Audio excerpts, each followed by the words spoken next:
Hey everybody, welcome back. Update on the portable cabin. I'm proud to say I've been working me butt off for a guy that's still got a leg that's not 100%, and this place is starting to look pretty freaking good. Don't mind the tarp on the roof because that is just keeping everything dry until the metal roof gets here. But check out what I got going on here so far.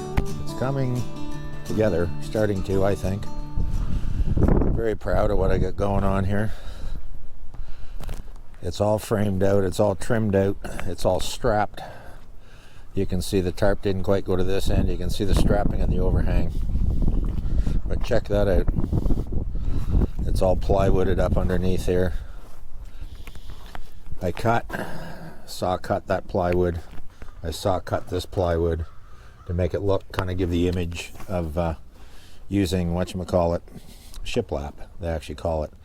And so anyways, outside is looking really good other than some trim. I got to do some trim here and there just around the edges and stuff.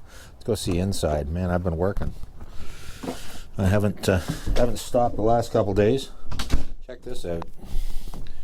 Fully insulated and fully vapor barriered. All done from the floor, all done to the ceiling. It's coming along really good. It's all wrapped around the windows. The only reason this is red tape and this is blue tape is I didn't have any blue when I started doing it, so I had to use red, but then we got some blue. So what I did was we went to building supply place. I don't think I'll say the name, but anyway, my buddy Ian, as you guys saw before, I had it half insulated. Well, we went and bought its foil back 1-inch Durafoam, I think they call it, and the stuff is quite inexpensive, but it's only the white standard, whatever you want to call it, insulation. It's like R4. Well, what the hell, right? It's still, this place is now sealed up so tight. It's awesome. So even that's going to help. With the vapor barrier, a little bit of an airspace, add the wood to the outside. Going to get R5, R6 probably. I had a little electric heater in here yesterday while I was insulating it on high. After 10 minutes, I had to turn it on low, and after a few more minutes, it was just too warm to work. So I literally had to turn the heater off. It's that warm in here. So, and the portholes, everything is all, this is all final installation. It's all sealed around them. They're caulked on the inside. Door frame is all taped off, ready. Portholes are ready. So, you know, I'm pretty proud of this so far. It's looking pretty freaking good, I think. And it's already so quiet in here. The sound is really muffled and deadened down. What I did to the roof is, you guys saw in the last video, you can see my little rafters here. Okay, she's ridgeboard and rafter. And then what I did, I've got a layer of material on it. It's called BP Deck Guard, which is a product, like when I built my cabin, what I did is I framed it, did the rafters, ridgeboard and rafter, just a big version. This is just literally a small version of my cabin in the woods you guys always watch. I did that, I framed it, and then I put a layer of 7/16 OSB on it, and then I did the BP Deck Guard on that. Then I strapped it, then I added the metal roof. Well, with this place here, I didn't put any sheathing on the roof because I don't need it for one, I don't need it for structure, and I don't need it for anything. So basically what I've done on here is I've got my ridgeboard and rafter again. I built like the other one. And then I put a layer of the deck guard right over that, the BP Deck Guard, and then I strapped it. So it's all ready to accept the metal roof. But we had a torrential rain the other day. We had 82 millimeters of rain. That's what, over 3 inches of rain, 3.5 inches of rain. Didn't get hardly a drop, but there was I'll be honest, there was a couple spots. And what was happening is, even though the deck guard is on there, she's technically waterproof, as soon as I strapped it, I made these little shelves all around, basically, that the water could lay there. And there was only a couple spots, so then if the water lays there long enough, it's going to come down. You just punched a screw hole through there because you screwed that strapping down, right? So I had a couple spots, just a couple tiniest little drops of water on the floor. And that was it after, an 82 millimeter rain day. But what I did the day after, knowing we had more rain coming, I basically took a tarp, and that's why it's got the green tarp on the roof. Yesterday poured rain again all day. Dry as a bone in here. The floor got wet, and that was only from me trekking in and out because I was cutting most of the insulation in the garage. So next up is pine. Gonna go actually take a drive in today and get it. There's a good deal on it at one of our building centers here in town. So I'm going to get a bunch of pine, and it's 1x5 knotty pine, and it's tongue and groove. So it's going to look really good. So the plan is I'm going to start on this side over here, what the big window is. I'm going to go along, and it's kind of neat because 1x5 is 4.5. Well, guess what? This is exactly 18 inches off that floor. So you know what happens? 4 strips of pine does the bottom. Perfect, right? And then on the shelf, we're going to put a 1x12 knotty pine board the whole way across. And it's going to be basically a bench seat the whole way down the side of this cabin. So it's going to be kind of cool because that's all going to be pine bench seat down there. And over here on this side, the way I'm going to build this, I'm going to have, there's going to be a kitchen stove here. A 4-burner range that we got out of a travel trailer. A nice little 4-burner. It's 21 inches wide. It's going to start just past the window frame here. That will be stove. Then we're going to have countertop over here, and we're going to even have a small sink in the corner. So refrigerator wise, we're not going to bother with a fridge, but I do want a propane stove, and it's even got an oven. So we can bake cookies in this. We can bake bread. We're going to live the freaking dream when this thing is ready to go. So, and again, now that it's sealed up, insulated, I can put a little heater. I could work out here in the coldest of weather because it is only March, right? We get spoiled for a couple days. We had some 10 and 12 degree weather here, and it was just like summer. The frost has gone out of the ground. It's going to be a good year for a good year. But again, it's so nice now to already have this to the state. She's sealed up. She's tight. I'm going to get some pine today, and we're going to start doing the walls. And then what I'm going to do with the ceiling is going to buy Meranti plywood because, again, this place is sealed up quite well to dry. We're going to put Malamite paint on it, white Malamite, which is nice paint, and you know, it's very durable. They normally use it in cupboards. And coming right down the peak here, it's going to be done in white, and this is going to simulate what I want to do to the cabin someday. It's going to be white. There's going to be a board, probably cedar or probably pine. I'll probably just cut pine down on the table saw. That seems to be the way this whole project's going on the table saw. I will cut a strip of pine. It's going to grate down on the ridge here. And then where each rafter is, I'm going to simulate rafters. And on the, so you're going to have a white ceiling with basically strips of wood going every 16 inches. I'll probably do them maybe 2 inch wide. Again, cut some pine down to 2 inch and all that stuff. I'll put the finish on it before I install it. What I'll do, and the thing is here, I have to do the walls before the ceiling in this case because what happened is the way the wall comes up here, there's a flat surface right there, right, which is the top. It's my actual rafter. Well, that gives me something to put my pine on the wall. But the ceiling, there's nothing there to fasten to yet. Once the pine goes up, I've already got a strips cut right here. That's what these guys are. They will go right up here over top of the pine. And that will give me they will go up here over top the pine, basically. And that will give me a nailing strip to actually nail my stuff to, right, when I go to put my ceiling on my Meranti. So, and again, the Meranti plywood is just like a wafer. It's like an 1/8 or maybe 3/16 thick. Perfect. There's not going to be a lot of added weight. So the roof in this place is really featherweight. Featherweight. It's not heavy at all. And I think you guys know there's red metal coming. Probably won't see the red metal. Well, it's actually supposed to be here, I guess, Tuesday or Wednesday next week. So until I can get a ridge cap done, I won't be installing it. And I got a friend of mine, hopefully he's going to do that. So he has a roofing business and all that. And I'm hoping I get him to bend me a ridge cap. So, but it's coming together really well already. And I like all the comments and all that. And people are loving this thing. I've had it parked the last video you saw me yanking out of the garage. That next day, every single person that come by here, their cars were stopping, people walking by and looking at this thing saying, geez, we ever like that?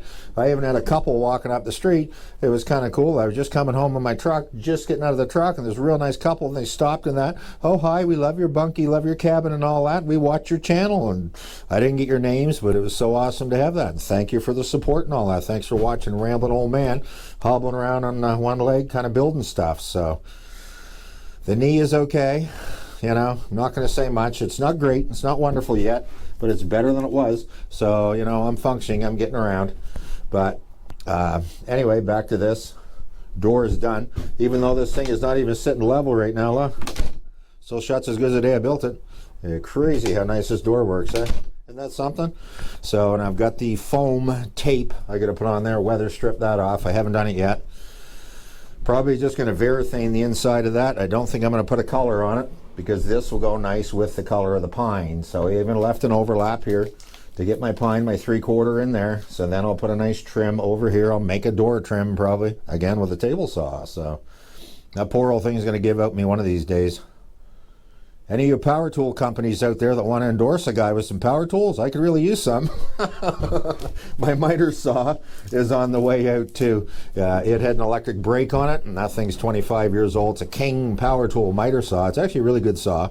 The one I got in there, 10-inch, 12-inch actually, 12-inch miter saw, and it's cut a lot of stuff. The electric brake finally failed. So before, when you'd cut and let off, it should stop within 2 seconds or whatever. Now the blade just keeps on turning, so I have to for a while until inertia slows down. So I got to be very, very careful, keep my fingers away, because I like to keep all my digits. So again, any of you power tool guys out there, you want to send a guy a miter saw, I would gladly show it off for you. But anyway, enough of this rant. I am going to shut her down for now. I guess it's actually Friday. We didn't get to the cabin last week. We didn't get to the big cabin. We didn't get to the big cabin yet this week. It's Friday right now, about lunchtime. We're just very indifferent to going in right now. The road over there is going to be a mess. Right now, where I'm at around here, the snow is almost gone. It's only the first week. It's March 8th right now. It's actually Cynthia's birthday. Happy birthday, gorgeous. The frost is already out of the ground. We've had some crazy, crazy mild weather here the last couple weeks, and I think a lot of people right across Canada have, and across the U.S. also. So the frost is out. The road is going to be going into bad, bad, bad shape where I wouldn't dare drive that truck in there right now, because what happens over there, if there's any frost in the ground, it will stay frozen below, and you get wet weather like we just had, like 100 millimeters of rain in the last week. The soil above it will liquefy in places. It looks perfect. It looks like you can go right across, and it's a sinkhole. And I've had it happen in my boots. I've had it happen in my side-by-side, and I had it happen in my old truck one day driving in there a couple years ago. So not when I broke through the ice, not that time, another time, that the road, you'd be going along and looking at it and think, oh, this is great. And then all of a sudden you're right. It happens even right out in front of the camp. The driveway between my place and Tasha, they're the neighbor.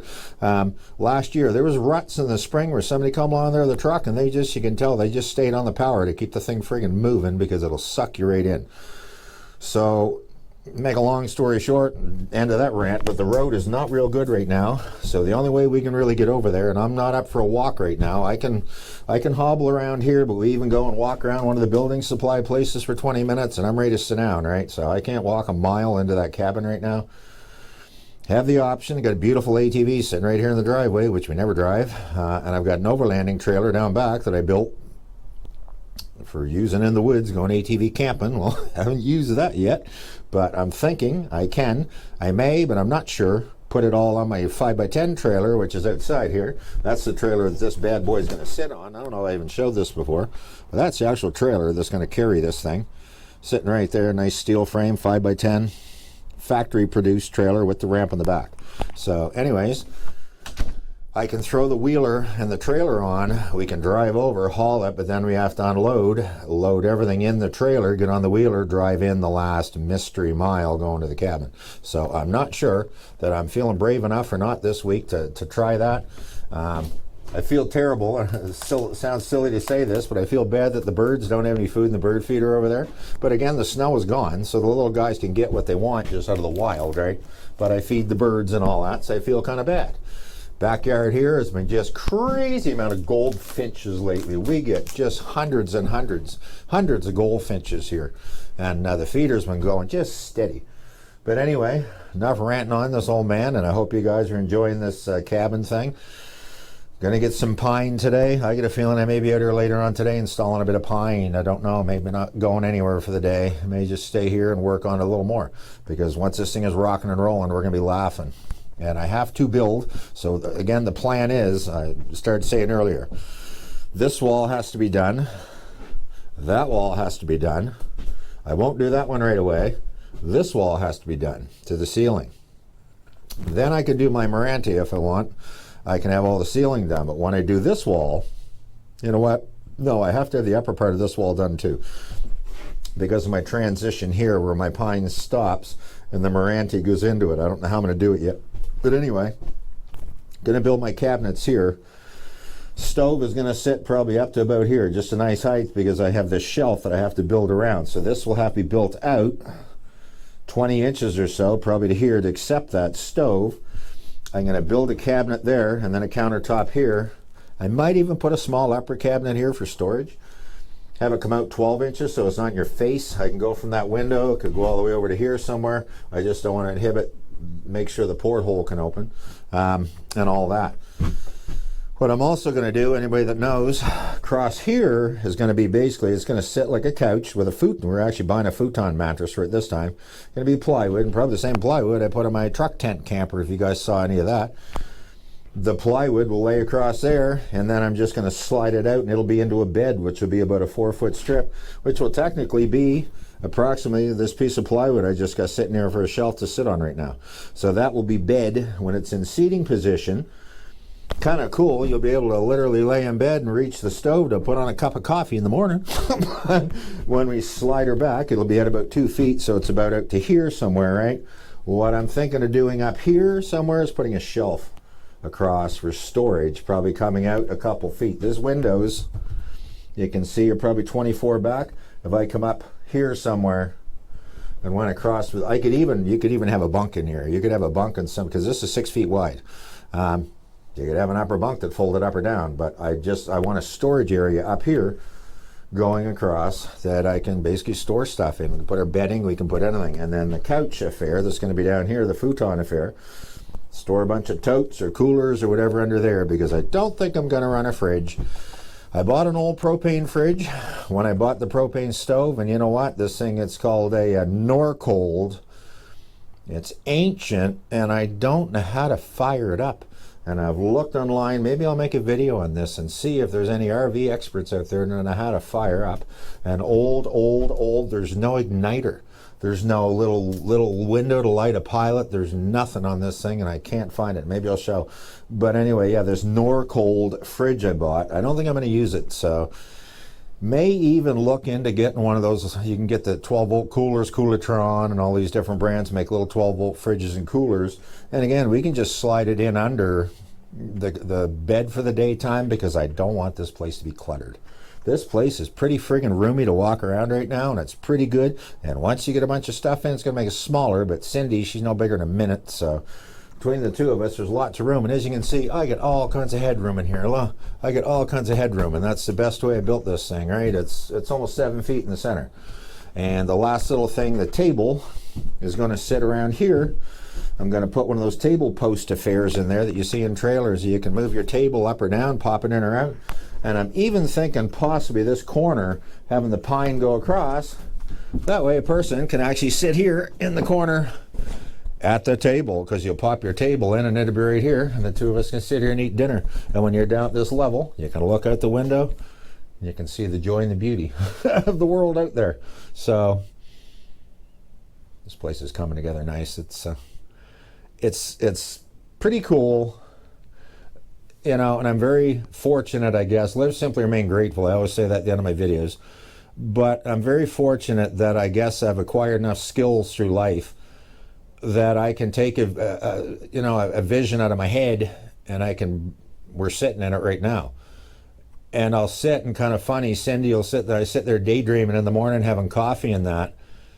I'm engineering this stuff in my head, because when you do it, when you got no blueprint, anybody that's built anything like this, you got to be 3 or 4 steps ahead, because you got to know what's coming next, you got to know what you're doing next, and you got to make sure you did this so that can fit over that type of thing, right? You got to kind of be 3 steps ahead.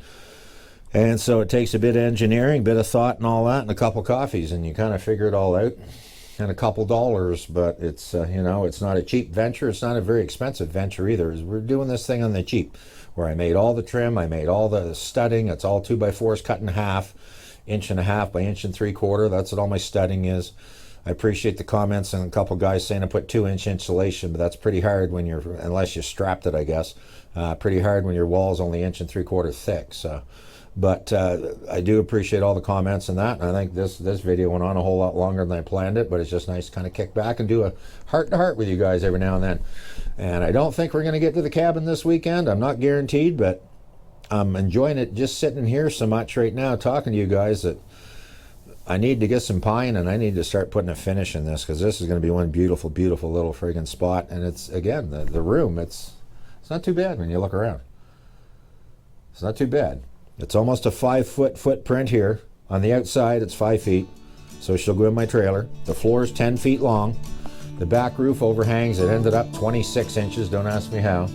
Front is 6 inches. Sides are 6. So I get all kinds of overhang on the roof all the way around. And but up here on the upper level where I bulged out, I'm so glad I did, that it gives me 6 feet exactly. So I can lay there sideways. I'm about 6'2". I can't stretch out perfectly, but if I lay at a bit of an angle or just pull my knees up a tiny bit, I can stretch out and lay sideways in this. So that's the nice thing about it. And the way I designed it, though, with the sides cutting in and out, everybody that drives by thinks it's made to go on the truck, but it's way too wide. I mean, you could build up above your wheel wells and slide it in above the wheel wells, and good luck with that. And then she'd be pretty tall in the air, and she'd be long. That's a 6'6" truck. This floor is 10 feet, 12-foot total building. So it's going to fit awesome on that little trailer I get out there. That trailer's rated, I think, 2,500 pounds. This thing's not going to weigh 1,000 when it's done. I know it isn't. So it's still very light. I can still move this around like nothing. So again, enough of this rant for now, and much more coming. I'll show you guys once I get a bit of the pine done too. I'll do a check-in video and show you how it's looking in here. Nothing else. Live simply, remain grateful, and I hope you guys like this. We'll talk to you soon.